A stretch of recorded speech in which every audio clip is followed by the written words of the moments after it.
अभिनंदन करता हूं और इन पूरे संत समाज की ओर से उन्हें हृदय से बधाई भी देता हूं, उनका अभिनंदन भी करता हूं।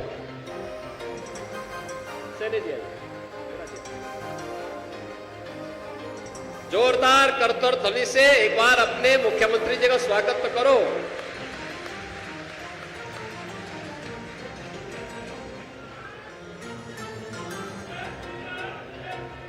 देखिए, मैंने इसीलिए शुरुआत में आपको पहले ही बधाई दे दी थी।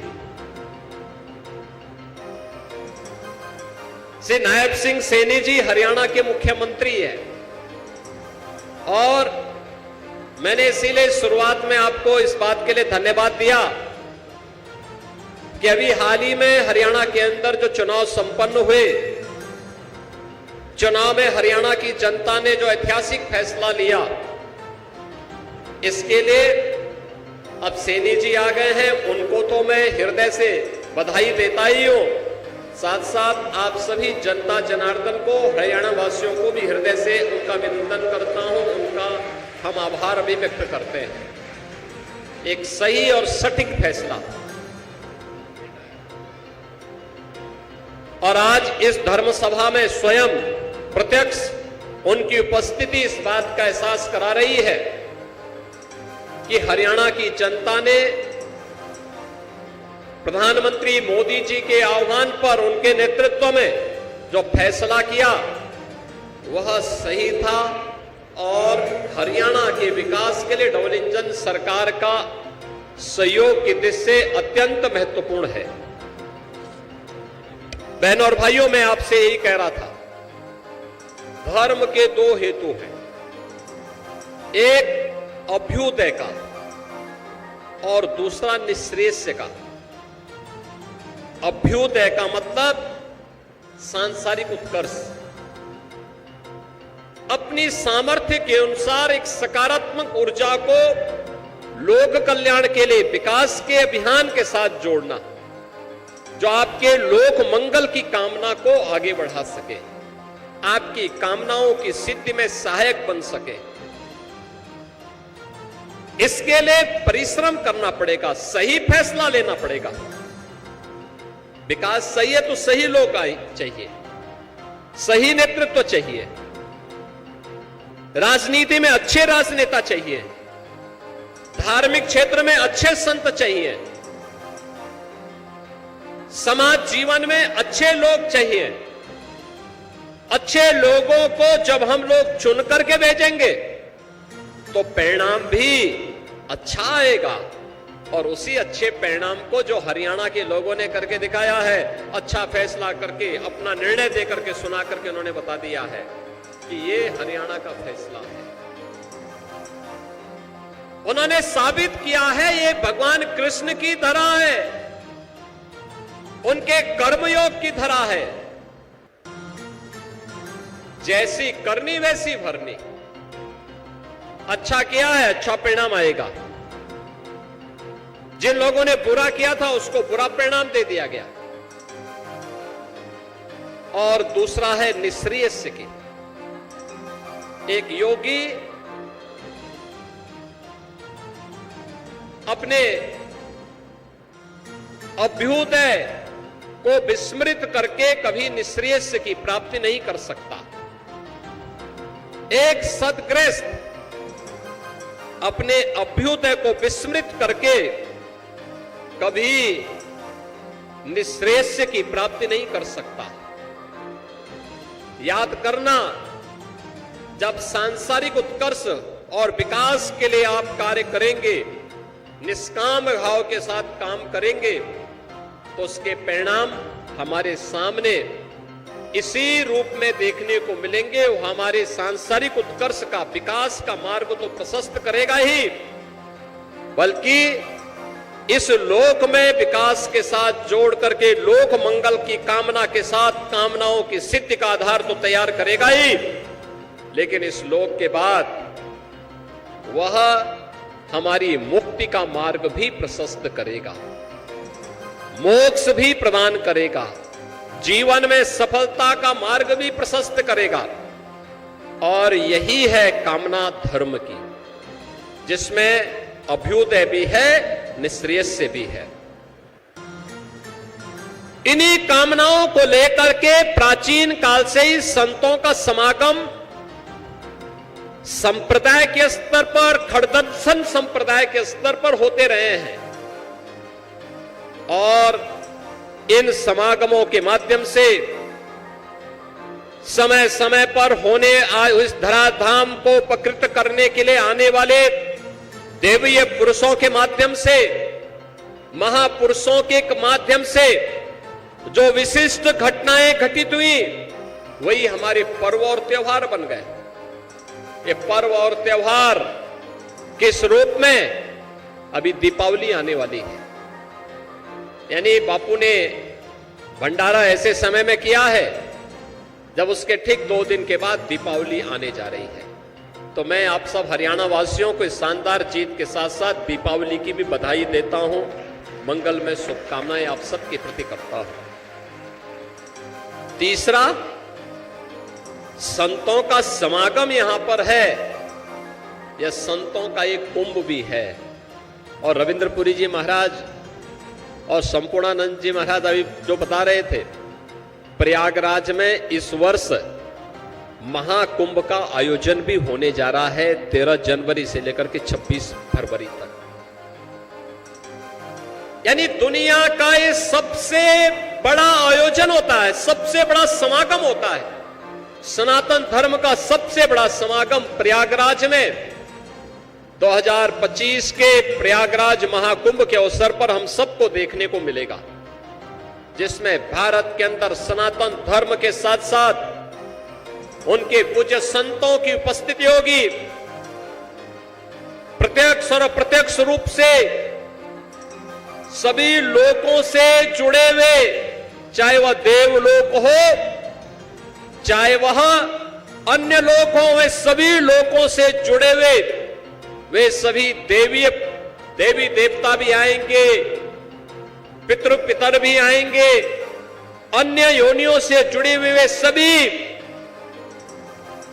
पवित्र आत्माएं भी इस अवसर पर वहां पर इस आयोजन में सहभागी बनकर के गंगा, यमुना और सरस्वती के पावन त्रिवेणी के संगम में स्नान करके पूज्य संतों का सानिध्य प्राप्त करेंगे।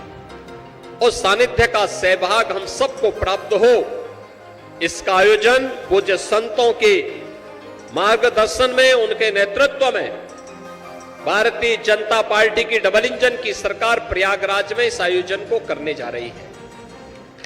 विरासत के प्रति सम्मान का भाव क्या होना है, पेवा में तो आप देख रहे हैं, और सरकार भी इसमें पीछे नहीं है। हरियाणा की सरकार इस पवित्र सरस्वती नदी के पुनर्जीवन के लिए कार्य कर रही है। सरकार कार्य कर रही है, संतों की भी और भक्तों की भी जिम्मेदारी बनती है कि इस पवित्र कार्यक्रम के साथ हम सब जुड़े। सरस्वती नदी फिर से पुनर्जीवित होकर के लहलहाती भी दिखाई देगी, बशर्ते आप सभी लोग मिलकर के एक सामूहिक प्रयास करें। इसके लिए जल की एक एक बूंद का संरक्षण करना, उसके संरक्षण के लिए उपाय करना, रेन वाटर हार्वेस्टिंग के लिए प्रयास करना, जल की शुद्धि के लिए प्रयास करना, अधिक से अधिक वृक्षारोपण के कार्यक्रम के साथ जोड़ना,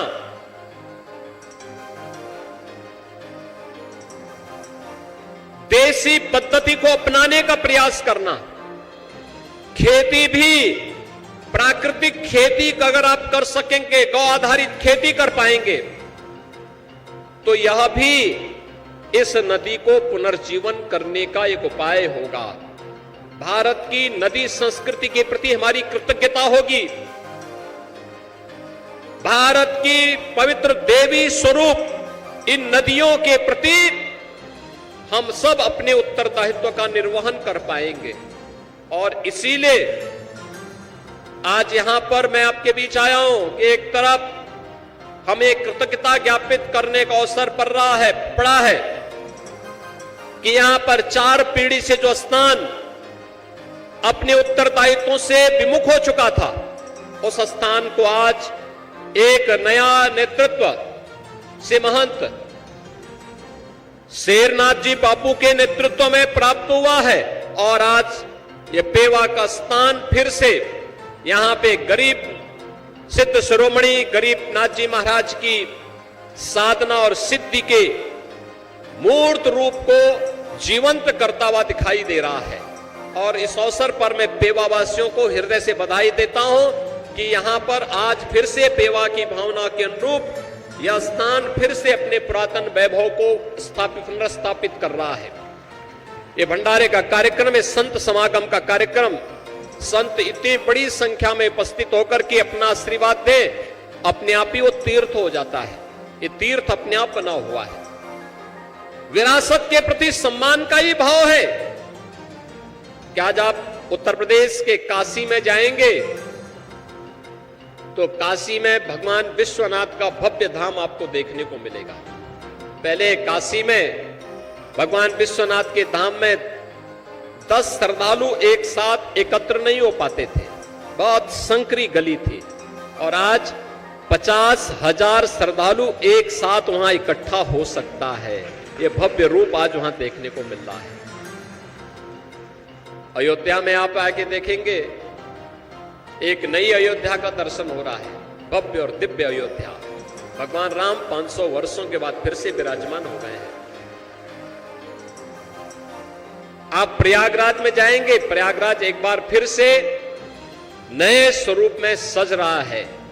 2019 का भव्य और दिव्य कुंभ तो आपने देखा होगा और 2025 का महाकुंभ उससे भी विराट होगा, उससे भी भव्य और दिव्य होगा। ऐसे ही हर एक उस पवित्र स्थल को जो हम सबकी सनातन धर्म की विरासत से जुड़ा हुआ है, अवतारी परंपरा से जुड़ा हुआ है, सिद्धों संतों की परंपरा से जुड़ा हुआ है, ये डबल इंजन की सरकार उसका संरक्षण करने के लिए पूरी प्रतिबद्धता के साथ कार्य कर रही है। क्योंकि विरासत का संरक्षण करके ही हम उज्जवल भविष्य की कामना को सार्थक कर पाएंगे और 2047 में भारत को विकसित भारत बनाना है।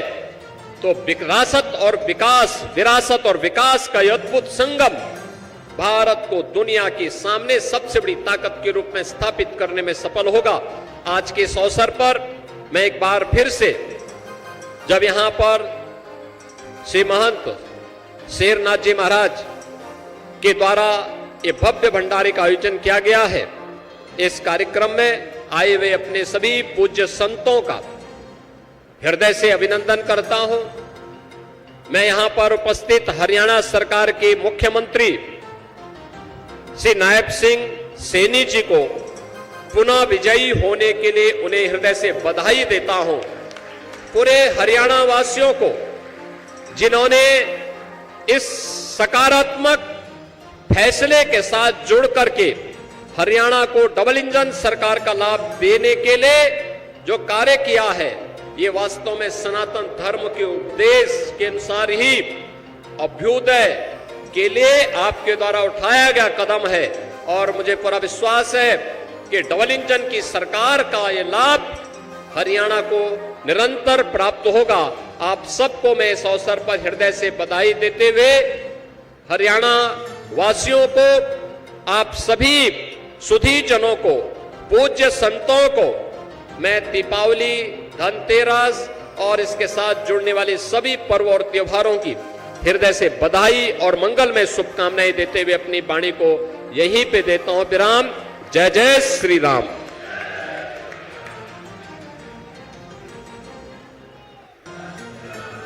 बहुत बहुत धन्यवाद श्री महंत योगी